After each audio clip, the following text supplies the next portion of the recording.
Hello everyone, நீங்கள் பார்த்துட்டு தேவா story time. இன்றைக்கி நம்ம ஒரு மூவி தான் பார்க்க போகிறோம். ஆனால் எடிட் பண்ண டைம் இல்லாத காரணத்தினால 2 எபிசோடாக போட போகிறேன்.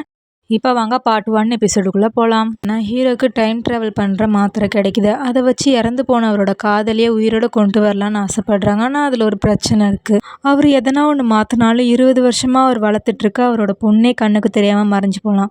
அவங்க பொண்ணையும் காப்பாற்றணும், அவரோட காதலியும் காப்பாற்றணும். அவங்க 2 பேரையும் காப்பாற்றினாங்களா இல்லையா அப்படின்றது தான் இந்த மூவி. இப்போ வாங்க இந்த மூவிக்குள்ளே போகலாம். ஸ்டார்டிங் சீன்லேயே வெள்ளத்தால் பாதிக்கப்பட்ட ஒரு கிராமத்தை தான் காமிக்கிறாங்க. அங்கே ஹீரோவும் மெடிக்கல் ரெஸ்கியூ டீமாக போயிருக்காங்க. அங்கே இருக்கவங்களுக்கு ஹீரோவும் ஹீரோட டீம் சேர்ந்தவங்களும் மெடிக்கல் ஹெல்ப்லாம் பண்ணிவிட்டு அங்கேருந்து கிளம்புறதுக்காக போகிறாங்க. அப்போது ஒரு தாத்தா கையில் ஒரு கை குழந்தையோட தூக்கிட்டு காப்பாற்றுங்க அப்படின்ற மாதிரி சொல்லிட்டு வராங்க. ஹீரோட டீமும் சொல்கிறாங்க, நாங்கள் இப்போ இந்த ஹெலிகாப்டரை விட்டோன்னா 2 வாரம் நாங்கள் எங்கேயே தான் இருக்கோம், எங்களுக்கும் குடும்பம்லாம் இருக்குது, நாங்கள் போய் பார்க்கணும்ல அப்படின்ற மாதிரி சொல்லிடுறாங்க. செக்யூரிட்டியும் போ அப்படின்ற மாதிரி சொல்லிடுறாங்க. ஹீரோவும் ஏறி உக்காந்துடுறாங்க. ஆனால் அந்த குழந்தைய பார்க்கும்போது ஹீரோக்கு காப்பாற்றணும்னு தோணுது. அதனால நான் 2 வாரம் கழிச்சு வரேன் அப்படின்ற மாதிரி சொல்லிட்டு ஹீரோவும் இறங்கி வந்துடுறாங்க. இப்போ கொஞ்சம் நேரம் கழிச்சு தான் காமிக்கிறாங்க. அந்த குழந்தையும் காப்பாற்றிடுறாங்க. காப்பாற்றிட்டு ஹீரோ ஸ்மோக் பண்ணிட்டு உக்காந்துட்டு இருக்காரு. இப்போ அந்த தாத்தாவும் வராங்க. வந்தோடனே ஹீரோ அந்த ஸ்மோக்கை கீழே போட்டு உங்களோட பேத்தியா அப்படின்ற மாதிரி கேட்குறாங்க. அதுக்கு அந்த தாத்தாவும் இல்லை, என் பேத்தி கிடையாது, நான் காட்டு வழியாக போனால் அப்போ இந்த காட்டில் கிடச்ச குழந்தை அப்படின்ற மாதிரி சொல்கிறாங்க. இந்த குழந்தைய கொண்டுட்டு வந்தது மட்டும்தான் நான், இந்த குழந்தையோட உயிரை காப்பாற்றினதே நீங்கள் தான், அதனால உங்களுக்கு எதனா ஆசை இருக்கா அப்படின்ற மாதிரி அந்த தாத்தா கேட்குறாங்க. ஹீரோவும் கொஞ்ச நேரம் யோசிச்சுட்டு, இருக்குது, அந்த முகத்தை நான் ஒரே ஒரு வாட்டி பார்க்கணுன்னு ஆசைப்பட்றேன், ஆனால் அது நடக்காத ஆசை அப்படின்ற மாதிரி ஹீரோ சொல்கிறாங்க. அந்த தாத்தாவை ஒரு கழுத்தில் செயின் மாதிரி போட்டிருக்காங்க. அந்த செயினில் ஒரு பாட்டில் இருக்குது. அந்த செயினை கைட்டி ஹீரோ கையில் கொடுக்குறாங்க. ஹீரோவும் வாங்கிக்கிறாங்க. இப்போ அங்கேருந்து சீன் கட் பண்ணி 1985 அப்படின்ற மாதிரி காமிக்கிறாங்க. அந்த இடத்துல ஒரு டால்ஃபின் ஷோ ஒன்று நடக்குது. அந்த டால்ஃபின் எல்லாம் ட்ரெயின் பண்ணுறது யாருன்னு பார்த்தா ஹீரோயின் தான் பண்ணுறாங்க. ஷோயுன் நம்ம இதில் ஹீரோயினே கூப்பிட்டுக்கலாம். அந்த கூட்டத்துக்கு நடுவில் ஒரு பையன் மட்டும் தூங்கிட்டு இருக்கான். அவன் வேறு யாருமே கிடையாது, ஹீரோ தான். அந்த ஷோவும் முடியுது. ஹீரோனும் ஏஞ்சி வராங்க. இன்றைக்கும் நீ தூங்கிட்டியா அப்படின்ற மாதிரி சொல்லிட்டு கோச்சிக்கிட்டு முன்னாடி போகிறாங்க. நேற்று நான் நைட் ஷிஃப்ட் பார்த்தோமா தான் கொஞ்சம் தூங்கிட்டேன் அப்படின்ற மாதிரி சொல்லிட்டு ஹீரோவும் கெஞ்சிக்கிட்டே போகிறாங்க. பார்த்தா ஹீரோ கீழே விழுந்துடுறாங்க. திரும்ப ஏஞ்சி ஹீரோயின் பின்னாடி தான் போயிட்டு இருக்காங்க. இப்போ ஹீரோயின் சமாதானம் ஆகிட்டு ஹீரோட கையை பிடிக்கிறாங்க. பார்த்தா கையில் காயமாக இருக்குது. இது எப்போ ஆச்சு அப்படின்ற மாதிரி கேட்குறாங்க. ஹீரோவும் உன் பின்னாடி வந்துட்டு இருந்தேன்ல, சேர் தடிக்க கீழே விழுந்துட்டேன் அப்படின்ற மாதிரி சொல்கிறாங்க. ஹீரோனும் திட்டிட்டு மருந்து போட்டு விடுறாங்க. இப்போ கொஞ்ச நேரம் கழிச்சு தான் காமிக்கிறாங்க. ஹீரோன் சியூலில் வேலை செய்கிறாங்க. ஹீரோன் இருக்கிற இடமும் சியூல் தான். ஹீரோ பூசானில் இருக்காங்க. பூசான்லேருந்து ஹீரோனை பார்க்கறதுக்காக சியூலுக்கு வந்திருக்காங்க. இப்போ திரும்ப பூசானுக்கு போகணும் அப்படின்றதுக்காக ரயில்வே ஸ்டேஷனில் இருக்காங்க. அப்போ தான் ஹீரோ கிட்ட சொல்கிறாங்க, நம்ம குழந்தை பெற்றுக்கலாம் அப்படின்ற மாதிரி ஹீரோயின் சொல்கிறாங்க. ஹீரோ அதுக்கு எதுக்குமே ஆன்சர் பண்ணல. நான் பூசானுக்கு போயிட்டு உனக்கு கால் பண்ணுறேன் அப்படின்ற மாதிரி சொல்லிட்டு போயிடுறாங்க. ஹீரோ பூசானுக்கு வந்துடுறாங்க. வந்தோடனே ஹீரோனுக்கு தான் கால் பண்ணுறாங்க. ஹீரோயின் கிட்ட பேசி முடிச்சுட்டு வெளில வராங்க. யாரோ இரும்புற மாதிரி சத்தம் கேட்குது.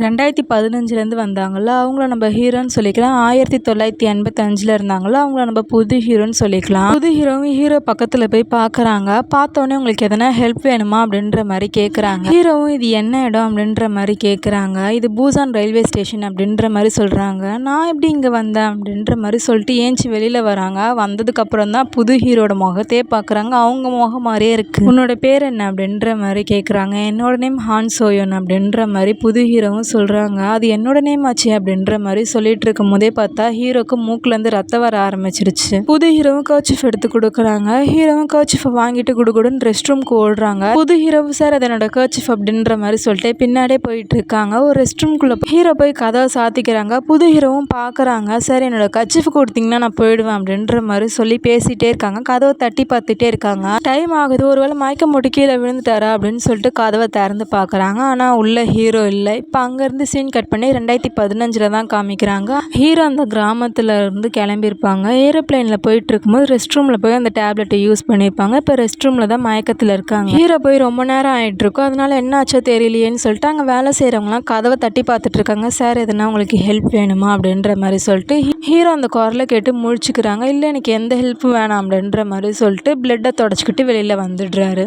ஹீரோவும் அவரோட பிளேஸில் உட்காந்துட்டு நம்ம பார்த்துட்டு வந்தது இப்போ கனவாக நிஜமா அப்படின்ற மாதிரி யோசிச்சுக்கிட்டே அந்த மாத்திரையை பார்த்துட்டு இருக்காங்க. இப்போ அடுத்த நாள் காலைல தான் காமிக்கிறாங்க. ஹீரோ லங்ஸோட எக்ஸ்ரே பார்த்துட்டு இருக்காங்க. அது யாரோடதுன்னு பார்த்தா ஹீரோடது. ஹீரோக்கு லங் கேன்சர் இருக்குது. அவர் அதிகமாக ஸ்மோக் பண்ணுவார். ஹீரோ எக்ஸ்ரேவை பார்த்துட்டு இருக்கும் போதே ஹீரோட அசிஸ்டன்ட் வராங்க. என்ன பார்த்துட்டு இருக்கீங்க அப்படின்னு சொல்லிட்டு அவங்களும் அந்த எக்ஸ்ரேவை பார்க்குறாங்க. என்ன இந்த லங்ஸ் இவ்வளோ மோசமாக இருக்குது, லங் கேன்சரா, இன்னும் 6 மாதம் தான் உயிரோட இருப்பாங்க போலயே அப்படின்ற மாதிரி கேட்டுட்டு இருக்காங்க. அப்புறம் அவங்களே சொல்கிறாங்க, இது உங்கள் ஃப்ரெண்டோடது அப்படின்ற மாதிரி கேட்குறாங்க. இல்லை இன்னும் அவன் 50 வருஷம் உயிரோட தான் இருப்பான், இது என்னோட பேஷண்ட்டோடது அப்படின்ற மாதிரி சொல்லிட்டு அவரும் சரி இந்த மாத்திரையை செக் பண்ணுன்னு சொல்லிட்டு நான் டேஹோவை பார்க்க போகிறேன் அப்படின்ற மாதிரி சொல்லிட்டு போயிடுறாங்க. இப்போ அவங்க ஃப்ரெண்டோ அவங்களும் பேசிகிட்டு இருக்கிறது தான் காமிக்கிறாங்க. அவங்க ஃப்ரெண்டு தான் திட்டிகிட்டு இருக்காங்க. டே நீ வெளில போய் டாக்டர்னு சொல்கிறாதரா, முன்ன பின்ன தெரியாதவங்க யாருன்னா மாத்திரை கொடுத்தா வாங்கி சாப்பிடுவாங்களா முதல்ல அப்படின்ற மாதிரி திட்டிகிட்டு இருக்காங்க. நீ சொல்கிற கதை நம்ப முடியலனாலும் கேட்க நல்லா இருக்குது அப்படின்ற மாதிரி சொல்லிட்டு அவங்க ஃப்ரெண்டும் கேட்குறாங்க. அப்புறம் அவங்களும் சொல்கிறாங்க, சரி நீ என்னோட பாஸ்ட் லைஃப்பை பார்த்தா அவங்ககிட்ட போய் சொல்லி சீக்கிரமாக கல்யாணம் பண்ணிக்கோன்னு சொல்லிட்டு,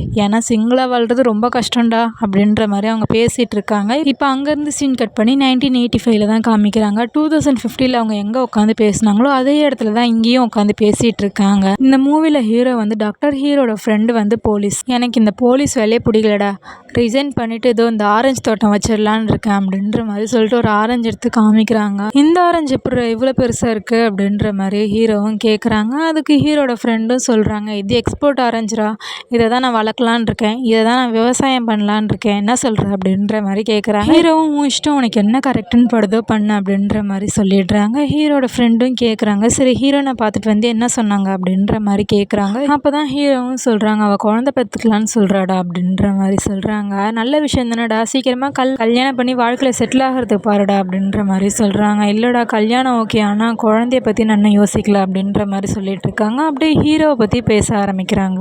நான் பூசான் ஸ்டேஷனில் ஒருத்தரை பார்த்தேன்டா, ரொம்ப வித்தியாசமாக நடந்துக்கிட்டாரு, அவரோட பேரும் என் பேரும் ஒன்று தானா, அப்புறம் திடீர்னு மாயமாக மறைஞ்சிட்டாரு, எப்படின்னே தெரியல அப்படின்ற மாதிரி சொல்கிறாங்க. என்னடா நேற்று நைட்டு வந்த கனவா அப்படின்ற மாதிரி 2 பேர் பேசி சிரிச்சிட்டு இருக்காங்க. அப்படியே கொஞ்சம் நேரம் கழிச்சு தான் காமிக்கிறாங்க. ஹீரோ அவரோட வேலையெல்லாம் முடிச்சுட்டு நடந்து போயிட்டு இருக்காங்க. பின்னாடியில் பார்த்தா ஹீரோன் தான் வந்திருக்காங்க. இது ஹீரோக்கே தெரியல. ஹீரோனும் நாய்க்குட்டியை ஹீரோ கையில் கொடுத்துட்டு, எனக்கு நாளைக்கு காலைல ஷோ இருக்குது, நான் நாய்க்குட்டி கொடுக்க தான் வந்தேன் அப்படின்ற மாதிரி சொல்லிட்டு ஹீரோயின் போயிடுறாங்க. ஹீரோவும் கொஞ்சம் நேரம் இருந்துட்டு போனால் நாய்க்குட்டியெல்லாம் எனக்கு பார்த்துக்க தெரியாதுன்னு சொல்லி பார்க்குறாங்க. இருந்தாலும் ஹீரோயின் கேட்கல. ஹீரோவும் வீட்டுக்கு வந்துடுறாங்க. நான் இது வரைக்கும் நாய்க்குட்டியை பார்த்துக்கிட்டதே இல்லை, எப்படி வளர்ப்பேன் அப்படின்ற மாதிரி யோசிக்கிறாங்க. அப்போ தான் அந்த பாக்ஸை பார்க்குறாங்க. அந்த பாக்ஸ் வந்து பொட்டேட்டோ பாக்ஸ், அதனால நாய்க்குட்டி பேரும் பொட்டேட்டோ அப்படின்ற மாதிரி வச்சிடுறாங்க. ஹீரோவும் கொஞ்சம் நேரம் பொட்டேட்டோ கூட விளையாடிட்டு அப்படியே தூங்கிடுறாங்க. இப்போ அங்கேருந்து சீன் கட் பண்ணி 2015 தான் காமிக்கிறாங்க. ஹீரோ பாத் டப்பில் உட்காந்து அந்த மாத்திரையை தான் பார்த்துட்டு இருக்காங்க. ஷார்ப்பாக 12 மணிக்கு அந்த மாத்திரையும் யூஸ் பண்ணுறாங்க. இப்போ 85 தான் காமிக்கிறாங்க. ஹீரோ சைடில் திரும்பி படுக்கிறாங்க. பார்த்தா யாரோ நடந்து வர மாதிரி இருக்குது, யார் அது அப்படின்னு சொல்லி கேட்டுட்டு பார்க்குறாங்க. பார்த்தா அவருக்கு தெரிஞ்சிருச்சு, பூசான் ஸ்டேஷனில் பார்த்தோமே அவர் தானே நீங்கள் அப்படின்ற மாதிரி பேசுகிறாங்க. ஹீரோ ஒன்றுமே பேசல, அவர் பாட்டுன்னு உள்ளே வராரு. பக்கத்தில் பார்த்தா பொட்டேட்டோ இருக்குது. உன்னை பார்த்து எத்தனை வருஷம் ஆகுது அப்படின்ற மாதிரி சொல்லிட்டு பொட்டேட்டோவை தூக்கி வச்சு கொஞ்சம் ஆரம்பிச்சிடுறாங்க. இந்த பேர் எப்படி உங்களுக்கு தெரியும், நான் இப்போ தான் பேரே வச்சேன் அப்படின்ற மாதிரி சொல்கிறாங்க. ஏன்னா பொட்டேட்டோக்கு பேர் வச்சதே நான் தான் அப்படின்ற மாதிரி சொல்கிறாங்க. ஹீரோக்கு மண்டே பிச்சுக்கலாமான்னு தோணுது. அப்புறம் ஹீரோவும் புரிகிற மாதிரி சொல்கிறாங்க, 30 வருஷத்துக்கு முன்னாடி நீ, 30 வருஷத்துக்கு அப்புறம் நான் அப்படின்ற மாதிரி சொல்கிறாங்க. உங்களோட ஐடி ப்ரூஃப் காமிங்க, அதை வச்சு என்னால் எதனா ஹெல்ப் பண்ண முடியுதான்னு பார்க்குறேன் அப்படின்ற மாதிரி ஹீரோ கேட்குறாங்க. அதுக்கு வந்து 2015 வந்தாங்களோ அவங்களும் ஐடி ப்ரூஃப் எடுத்து கொடுக்குறாங்க. அதில் பார்த்தா 2 பேரோட பேரும் ஒரே மாதிரி இருக்குது, டேட் ஆஃப் பர்த்தும் ஒரே மாதிரி இருக்குது, ஆனால் இயர் மட்டும் 2010 இருக்குது. இது என்ன மாதிரி விளையாட்டு அப்படின்ற மாதிரி சொல்லிட்டு அவங்க கையிலே கொடுத்துடுறாங்க. இயர்னு சொன்னது வந்து அவங்க பிறந்த இயரை சொல்லலை, அவங்க ரினியூவல் பண்ணாங்கல்ல அந்த இயரை சொல்கிறேன். எனக்கு எது சரிப்பட்டு வரும்னு தோணல, நான் போலீஸ்க்கே ஃபோன் பண்ணுறேன் அப்படின்ற மாதிரி சொல்லிட்டு புது ஹீரோ சொல்கிறாங்க. ஹீரோவும் கேஷுவலாக ஸ்மோக் பண்ணிட்டு, தேஜாவுக்கு தானே பண்ணுறேன், நம்பர் வேணால் சொல்லவா அப்படின்ற மாதிரி கேட்குறாங்க. இதை கேட்டோடனே புது ஹீரோக்கு கோவம் வந்துருச்சு, எப்படி இதெல்லாம் உனக்கு தெரியுது அப்படின்ற மாதிரி கத்த ஆரம்பிச்சிடுறாங்க. நான் சொன்னது தான் உண்மை, சரி உனக்கு மட்டும் தெரிஞ்ச ஒரு உண்மையை சொல்லட்டா அப்படின்ற மாதிரி கேட்குறாங்க. எனக்கு அப்படி எதுவுமே கிடையாது அப்படின்ற மாதிரி சொல்கிறாங்க. இருக்கே அப்படின்ற மாதிரி சொல்லிட்டு சொல்ல ஆரம்பிக்கிறாங்க. நம்ம அப்பா குடிச்சாருன்னா டெய்லிக்கும் நம்மளை போட்டு அடிப்பாங்க, எங்கே இது அம்மாவுக்கு தெரிஞ்சால் கஷ்டப்படுவாங்களோன்றதுனால நம்ம இதை யார்கிட்டையுமே சொல்ல மாட்டோம் அப்படின்ற மாதிரி சொல்லிட்டு அவரோட முடிய விலைக்கு காமிக்கிறாங்க. அந்த இடத்துல அவங்க அப்பா அடித்த தழும்பு ஒன்று இருக்குது. அப்புறம் இதை மறக்கிறதுக்காக தான் நான் பூசானுக்கு வந்தேன் அப்படின்ற மாதிரி சொல்கிறாங்க. ஹீரோவால் இதை நம்பவே முடியல. இது எதுக்காக நீ சொல்கிற, இதெல்லாம் எதுக்காக பண்ணுற, ஏன் வந்த அப்படின்ற மாதிரி கேள்வியாக கேட்குறாங்க. நான் ஒரே ஒரு வாட்டி அவளோட முகத்தை பார்க்கணும், அதுக்காக தான் நான் வந்திருக்கேன் அப்படின்ற மாதிரி சொல்கிறாங்க. புது ஹீரோக்கு தெரிஞ்சிருச்சு யாரை சொல்கிறாங்கன்றது. ஹீரோனை பற்றி நீ யோசிக்க கூட கூடாது அப்படின்னு சொல்லிட்டு சட்டை காலர் பிடிச்சி மிரட்டுறாங்க. அதுக்குள்ளே ஹீரோட மூக்கிலேருந்து ரத்தம் வர ஆரம்பிக்குது.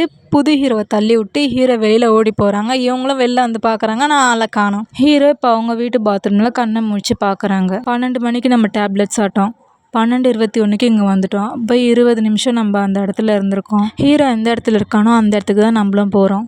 20 நிமிஷம் முடிஞ்சிருச்சுன்னா நம்மளுக்கு மூக்கிலேருந்து பிளட் வருது அப்படின்ற மாதிரி ஹீரோ ஒரு பேப்பரில் எழுதி வச்சிட்ருக்காங்க. இப்போ அங்கேருந்து சீன் கட் பண்ணி 1985 தான் காமிக்கிறாங்க. ஹீரோ தேடி பார்த்துருப்பாங்க, ஆனால் அவங்க கிடச்சிருக்க மாட்டாங்க. அதனால தேஜ வீட்டு கதவை தான் தட்டிகிட்டு இருக்காங்க. சீக்கிரம் வெளியில் வாடா அப்படின்னு சொல்லிட்டு அவங்களும் கதவை திறந்தோடனே ஹீரோவே உள்ளே போயிடுறாங்க. உன் பேர் என்னன்னு தெரிஞ்சிருக்கு, நீ எங்கே வேலை செய்கிறேன்னு தெரிஞ்சிருக்கு, ஹீரோயின் பேர் கூட தெரிஞ்சிருக்கு, ஹீரோயினுக்கு எதனா ஆயிடுமாடா அப்படின்ற மாதிரி ஹீரோ வந்து தேஜா கிட்ட கேட்டுட்டு இருக்காங்க. அங்கே சைடில் பார்த்தாக்கா தேஜாவோட லவர் உக்காந்துட்டு இருக்காங்க. இப்போ தேஜாவும் ஹீரோவும் போலீஸ் ஸ்டேஷனில் உட்காந்துட்டு இருக்காங்க. தேஜாவா புலம்பிட்டு இருக்கான், இப்போ தாண்டா ஒரு பொண்ணு லவ் பண்ண ஸ்டார்ட் பண்ணியிருக்கா, அதுக்குள்ளே கூப்பிட்டு வந்து போலீஸ் ஸ்டேஷனில் உட்கார வச்சிருக்கியேடா அப்படின்ற மாதிரி புலம்பிட்டு இருக்காங்க.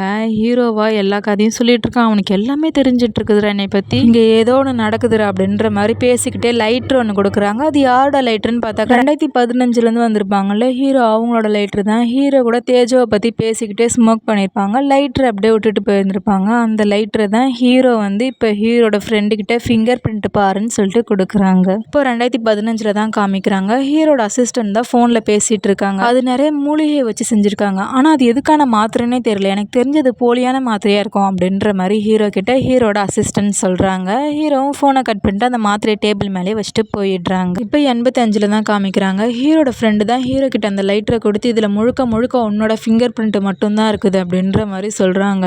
2 பேருக்கும் ஒரே மாதிரியே ஃபிங்கர் பிரிண்ட் இருக்குமா அப்படின்ற மாதிரி ஹீரோட ஃப்ரெண்டுக்கிட்ட கேட்குறாங்க. ஆனால் அவங்க பதில் சொல்கிற வார்த்தைக்குள்ளே ஹீரோவே சொல்லிடுறாங்க, இன்னும் லூசு மாதிரி பேசிகிட்டு இருக்கோம் அப்படின்ற மாதிரி திட்டிகிட்டு இருக்காங்க. ஹீரோக்கு எதிர்த்தாப்புல ஒருத்தன் கை ஃபுல்லாக பச்சை குத்திட்டு போகிறாங்க. அதை பார்த்தோன்னே ஹீரோக்கு ஒரு ஐடியா வருது. பச்சை குத்துற கடைக்கு போயிட்டு ஹீரோ பச்சை குத்திக்கிறாங்க. ஹீரோவும் அவரோட வேலையெல்லாம் முடிச்சுட்டு கையை கழுவுவாங்க. அப்போ தான் கையில் பார்க்குறாங்க ப்ளீஸ் விசிட் அப்படின்ற மாதிரி போட்டு பச்சை குத்திருக்கு. இப்போவாச்சும் இவன் நம்புறானே அப்படின்ற மாதிரி யோசிச்சுட்டு அங்கே போகிறதுக்காக மாத்திரை வச்சாங்களே டேபிள், அந்த டேபிளுக்கு போய் பார்க்குறாங்க. ஆனால் அந்த இடத்துல மாத்திரை இல்லை. நம்ம டேபிளில் வச்சது உருண்டு அடியில் இருக்க குப்பை தொட்டியில் விழுந்துருச்சா அப்படின்னு சொல்லிட்டு குப்பை தொட்டி எடுத்து பார்க்குறாங்க. அதில் பார்த்தா ஒரு குப்பை கூட இல்லை. எடுத்து குப்பை லாரியில் போட்டாங்களோ அப்படின்னு சொல்லிட்டு குப்பை லாரியை நிறுத்த சொல்லிட்டு ஒரு குப்பையே எடுத்து பார்க்குறாங்க மாத்திரை இருக்கான்னு சொல்லிட்டு. ஆனால் மாத்திரை இல்லை. இதுக்கு மேலே என்னால் முடியாது அப்படின்னு சொல்லிட்டு ஹீரோ போய் அமைதியாக படுத்துடுறாங்க. இதோட இந்த ஃபர்ஸ்ட் எபிசோட் முடிஞ்சிச்சு. வீடியோ பிடிச்சிருந்தா லைக் பண்ணுங்கள், ஷேர் பண்ணுங்கள், கமெண்ட் பண்ணுங்கள்.